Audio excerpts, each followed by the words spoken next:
If contact with a higher dimension isn't some dramatic Hollywood-style event, but something far more subtle and a lot weirder? What if it's already happening and you just don't recognize the signs? What if reality has loose threads, and if you pull on them, you don't unravel the world? You find a hidden pattern, a secret architecture beneath everything you thought you knew? Terence McKenna believed exactly this. The controversial philosopher, ethnobotanist, and psychonaut who lived from 1946 to 2000 was a man who journeyed to the very edges of consciousness and came back with maps of impossible places. He spoke of a transcendental other, an active intelligence in a higher dimension that's trying to get in touch. This wasn't science fiction to him. He argued it was a real perceptible part of the universe that our culture has systematically trained us to ignore. Now, let's be clear. McKenna's ideas were, and still are, incredibly polarizing. To many in the scientific community, his theories are pure pseudoscience, built on subjective trips rather than hard data. They're seen as fascinating stories, but scientifically meaningless because they can't be tested or verified. Yet, for countless others, his words hit on a profound truth, putting language to experiences that defy normal explanation. He was dubbed the intellectual voice of rave culture and a leading authority on the foundations of shamanism. He proposed that this contact isn't just for shamans in the Amazon. He believed it's breaking through into our everyday lives, creating ripples in the calm pond of ordinary reality.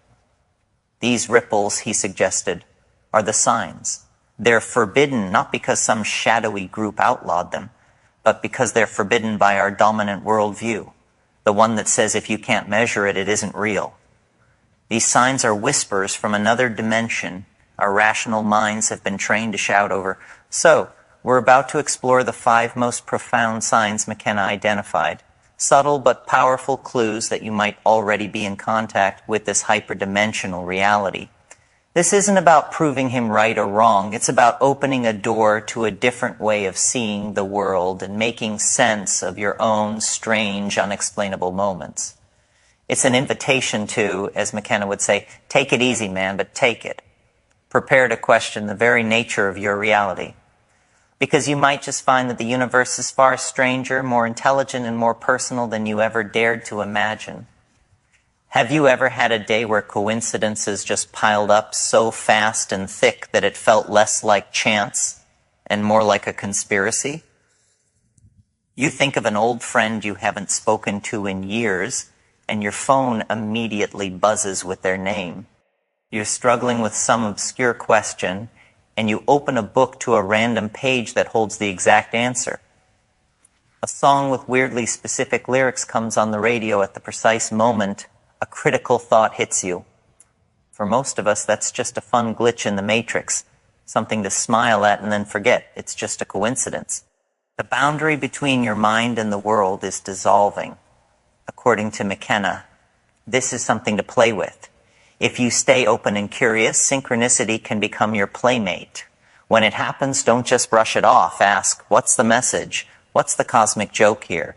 Pay attention to the books that fall off shelves or the conversations you accidentally overhear. In McKenna's world, these aren't random glitches. They're breadcrumbs on a trail, leading you deeper into the mystery. They're the first forbidden sign that the wall between your world and the hyperdimensional is starting to get thin. The second sign is a lot bigger and harder to pin down than a single coincidence. It's a feeling, a growing suspicion that the world itself is getting stranger, more complex, and less predictable. It's the sense that the rules are being rewritten while the game's still being played. McKenna called this novelty. This isn't just about fast-moving politics or new tech. It's a deeper shift in the very texture of reality. Have you ever looked back at your life, even just a few months ago, and thought, I could have never predicted this? Have you felt time itself seem to speed up, cramming more change and more bizarre events into shorter and shorter periods? This is the heart of McKenna's most ambitious and controversial idea, novelty theory. While mainstream science considers it pseudoscience, for McKenna, it was a theory of everything. He argued that the universe isn't just slowly falling apart into disorder, as the second law of thermodynamics suggests. Instead, he said, the universe is a novelty-producing engine. Since the Big Bang, everything has been getting more complex and more interconnected, from particles to chemistry, biology, culture, and consciousness. He saw this process speeding up. It took billions of years for life to emerge. Then, in a shorter time, multicellular life. Then, even faster, came mammals, primates, and us. Then language, art, technology, and the internet, each wave of complexity arriving faster than the last. In his view, we are living in the almost vertical part of this curve, a time of insane acceleration in novelty. So the strange experience is this feeling of being overwhelmed by the sheer weirdness of life. Your old ways of understanding the world just don't work anymore. It can feel like your personal reality is becoming more dreamlike and less solid. McKenna would say, we are about to become unrecognizable to ourselves as a species. His interpretation is that this isn't a breakdown, but a breakthrough. This flood of weirdness is the second forbidden sign of hyperdimensional contact. It's the signature of the transcendental object at the end of time pulling us forward. Imagine a massive gravitational object just over the horizon of history. You can't see it, but you can feel its pull warping time and space, and we experience that warping as accelerating novelty. So when your life takes a turn so bizarre it feels like it was written by a surrealist filmmaker, that's a sign. When you find yourself in situations that defy all logic, that's a sign. When you look at the world and feel it's becoming more magical, chaotic, and intensely patterned all at once, that's a sign. McKenna's advice was to embrace it. He famously said, own your weirdness. He believed that those who could surf this wave of novelty were aligning themselves with the evolutionary destiny of the cosmos. Of course, the conventional take is that this feeling is just a psychological response to information overload. The 24-hour news cycle and the internet can easily make us feel disoriented, but McKenna would argue that the internet itself is a perfect example of novelty. He saw it as the birth of the global mind, a physical expression of the planet's growing interconnectedness. So the second sign is this: your life is getting objectively weirder. The story of who you are and what the world is no longer holds up.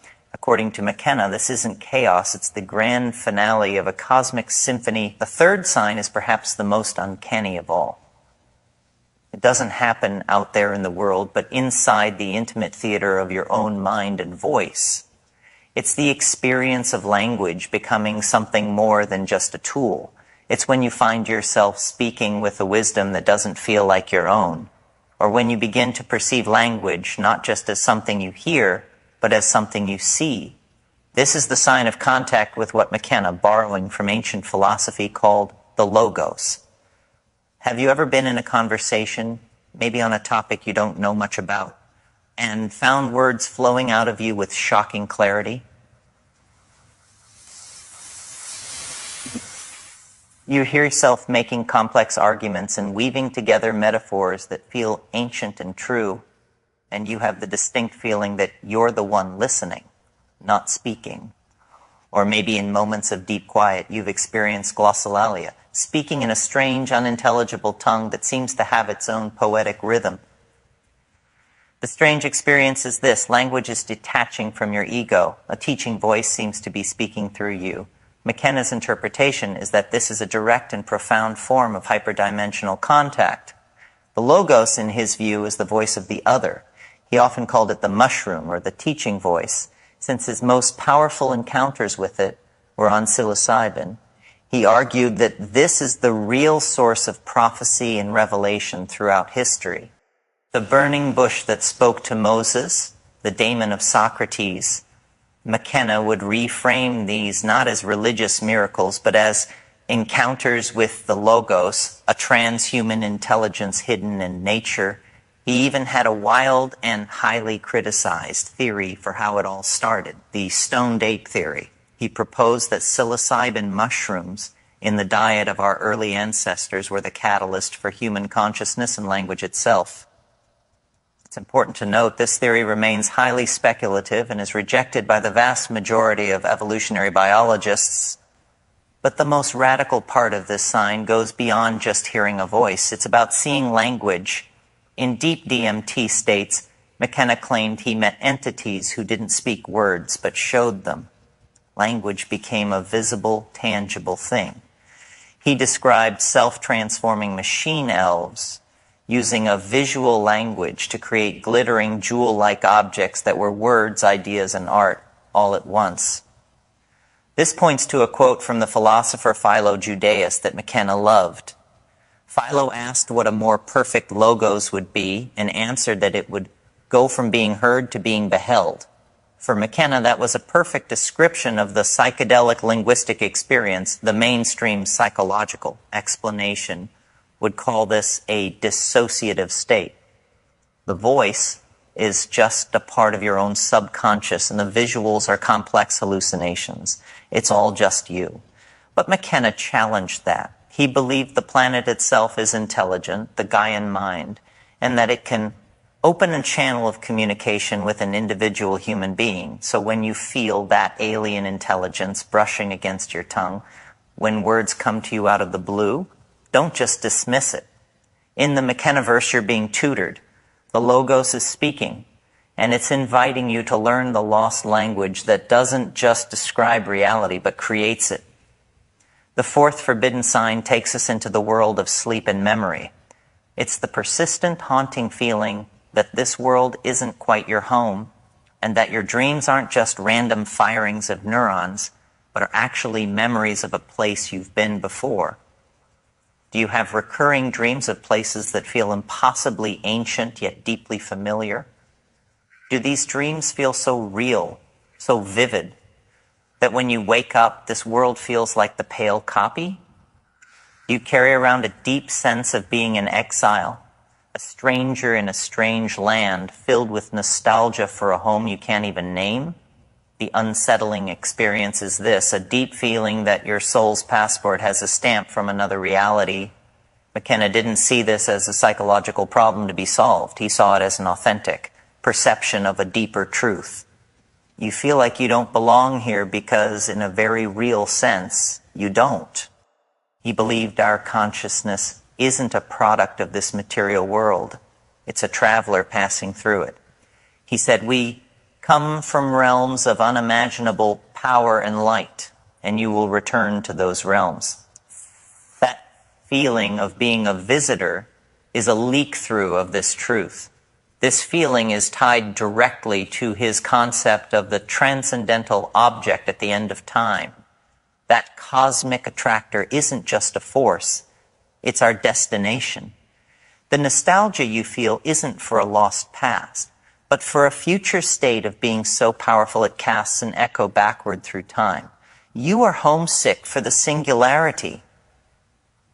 And what about the dreams? McKenna was adamant that the brain isn't just a creativity machine. He saw it as more of a receiver, a TV set that can tune into signals from across space and time. Sure, most dreams are just the brain cleaning up the day's mental clutter, but certain dreams, the big ones, are different. In McKenna's view, they are genuine perceptions of other worlds. He proposed that in the dream state, or in psychedelic states, our consciousness can detach from the normal flow of time and access a wider reality, maybe even glimpse parallel universes or other timelines. From a neurological perspective, this is, of course, a deeply flawed idea. Dreams are understood to be generated by the brain, woven from our memories, fears, and desires. The feeling of realness is a trick of brain chemistry. There's no there. But McKenna would ask, how can you be so sure? How can a closed system of chemicals in your skull generate experiences of such radical alienness and transcendent beauty? He felt that calling it a hallucination is just a way to label it, not explain it. So the fourth sign is this twofold experience, the feeling of not belonging here, and dreams that feel like they belong somewhere else. When you feel that ache of cosmic homesickness, don't pathologize it. In McKenna's world, that's your own higher self calling to you from across time. When you have a dream of a city of light, don't dismiss it as neural noise. Consider it a postcard from another dimension. The fifth and final sign is the most direct, the most shocking, and the most forbidden of all. It's when the subtle whispers of contact become a full-throated conversation. It is the direct conscious encounter with a seemingly autonomous, non-human intelligence. It is, in McKenna's iconic phrase, meeting the self-transforming machine elves. And he didn't mean that as a metaphor. Have you ever, maybe in a moment of crisis, deep meditation, or through a psychedelic, had an experience where you were no longer alone, where you felt a presence, an entity that was undeniably separate from you, watching you and communicating with you? For many, this is where the line gets drawn. It's one thing to think about coincidences and dreams, but it's another to come face to face with what feels like an alien. This is the ultimate strange experience. You've made contact. You've broken through the membrane of ordinary reality and found yourself in a space inhabited by what he called merry elfin self-transforming machine creatures. McKenna's interpretation was unflinching. He believed these entities were real, not just parts of the psyche or Jungian archetypes, but actual hyperdimensional beings. He was open about what they might be: ancestors, nature spirits, beings from a parallel dimension, even humans from the far future. But whatever they were, he insisted they were not us. He described his DMT encounters with mesmerizing detail, speaking of breaking through into a space where a cheer goes up from dozens of these entities. He famously described them as looking like self-dribbling Fabergé eggs on the rebound, friendly, mischievous, and intensely intelligent. Their purpose, he claimed, was to teach. They communicate in a visual language of light and sound, singing objects into existence and urging us to do the same, to create reality with our own imagination. What McKenna found most compelling was the consistency in reports from others. People all over the world, many who had never heard of him, reported meeting similar beings on DMT. Comedian Shane Mouse, for example, has shared stories of friends who, unprompted, met not just the little mechanical elf things, but even a specific purple dancing woman that Mouse himself had encountered. For McKenna, this suggested an objective phenomenon, not a personal hallucination. The scientific explanation, of course, is the polar opposite. Neuroscientists point out that DMT dramatically affects the brain's serotonin receptors, like the 5-HT2A receptor. This hyperactivates the visual cortex while messing with our sense of self. The entities are a product of the brain's tendency to see agency in faces and patterns, combined with the incredibly complex geometric visuals the drug produces. The similar reports? That's just because we all share the same human brain architecture. But McKenna found that explanation a failure of nerve. Science, he said, sees this, and its first impulse is to say, this isn't happening. He challenged that, insisting, is there an invisible nearby world inhabited by active intelligences with which human beings can communicate? You bet. So the final sign is this. You meet them. The entities, the elves, the aliens, the angels. It's the moment the veil is utterly ripped away. It's the moment the other stops being a concept and becomes a presence. And for McKenna, that was the final, undeniable sign that you are and always have been in contact. So we've journeyed through the 5 forbidden signs of hyperdimensional contact, as mapped out by the strange and brilliant mind of Terence McKenna. We started with synchronicity, the universe winking at you. Then we moved to the influx of novelty, the accelerating weirdness of reality pulling us toward a transcendental future. We explored the logos, a teaching voice speaking through you. We delved into dreams of other worlds and the profound cosmic homesickness that comes with them. And finally, we arrived at a direct encounter with the other. It's vital to hold these ideas with a critical mind. They are a philosophical map, not established science. Mainstream science offers powerful logical explanations for all these things. Confirmation bias, psychological stress, the neurochemistry of altered states. Those explanations are valid and should be respected. But McKenna's true value isn't in his scientific accuracy, it's in his courage to take subjective experience seriously. He gave a voice to the inexplicable. He built a framework for those moments that make you question everything. The moments our culture is so quick to dismiss as just a dream or just a coincidence. What if they aren't just anything? Ultimately, McKenna's work is an invitation to pay attention to the weird static in your own life, to question your assumptions, and to entertain the possibility that the universe is far more magical, intelligent, and mysterious than we've been led to believe. Perhaps you've recognized some of these signs in your own life. Perhaps you've had experiences you've kept quiet for fear of being dismissed. McKenna's work validates that sense of wonder. It tells you that you're not alone. So the real question isn't whether McKenna was right. The question is for you. Have you noticed the universe trying to get your attention? And if so, what are you going to do about it? Thank you for joining us on this trip to the edge of reality and back. If this dive into McKenna's ideas sparked your curiosity or resonated with you, please like this video and subscribe for more explorations into the wild territories of the mind. Now, we want to hear from you. Have you experienced any of these signs? A synchronicity so perfect it felt scripted, a dream that felt more real than life. Share your story in the comments below. By sharing these experiences, we can start to map this strange and beautiful terrain together. Take it easy, but take it.